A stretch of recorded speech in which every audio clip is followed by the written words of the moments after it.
Hello everyone, and welcome back to another video. In this particular video, I will be discussing how movements such as Tai Chi were of a huge impact to the essential flow required to achieve martial arts, and that became present in other forms of its said martial arts. Now you might see the rise of movements within said Tai Chi which are meant to be a transference of energy. Where might we see a transference of energy? Not just through the air, but through your feet, through your body. And through said transmission of energy, you could essentially create great power behind movements simply by transferring energy, also known as entering a karmic flow, where you become one within said energy. And through said energy, you then enter and feel said power. And this particular notion can be derived even in the stance of sword fighting, which even something as utilizing or wielding a sword can be utilized and practiced through the art of Tai Chi. Learning the basis of motions in order to essentially learn how to flow within said blade, and in said motions, the more you enter said flow, which stem from slow repetitive motions to build muscle memory until you can create a karmic flow where you can alter your speed without ever breaking said motion.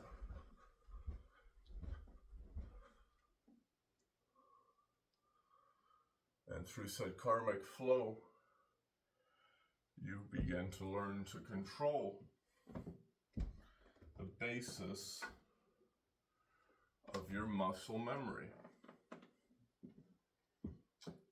The most efficient way of training is not by stimulating rapid growth. It is by stimulating increments at a time. And the moment you learn to create slow reproducing increments, you might find that within said slow releasing increments, you create said patterns of energy, which through this karmic flow, you learn to feel said energy within said body, within said environment. You begin to feel said energy until you arise at said energy within yourself.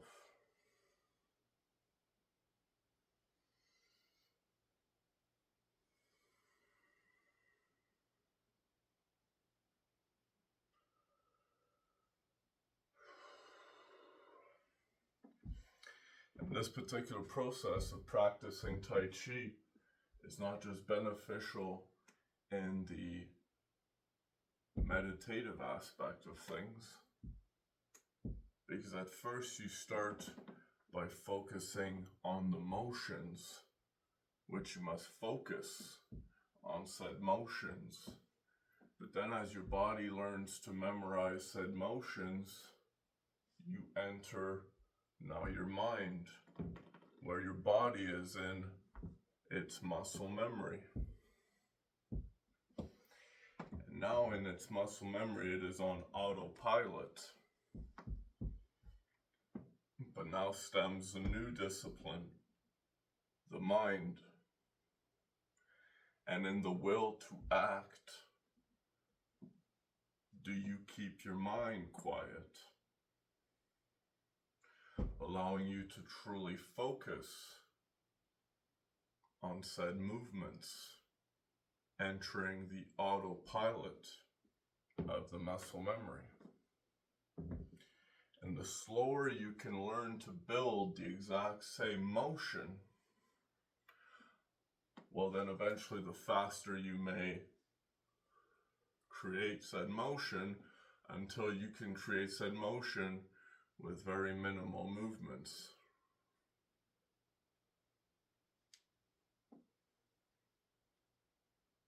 And the minimal movements required to disperse said energy create greater power. And the quicker you can explode through these smaller motions of energy or disbursements of energy, the more you may conserve your energy. Do you see how the beginning portions of these particular points are also starting to sound like the basis around fighting, a martial art? Now, in the understanding of martial art, you can either be a pupil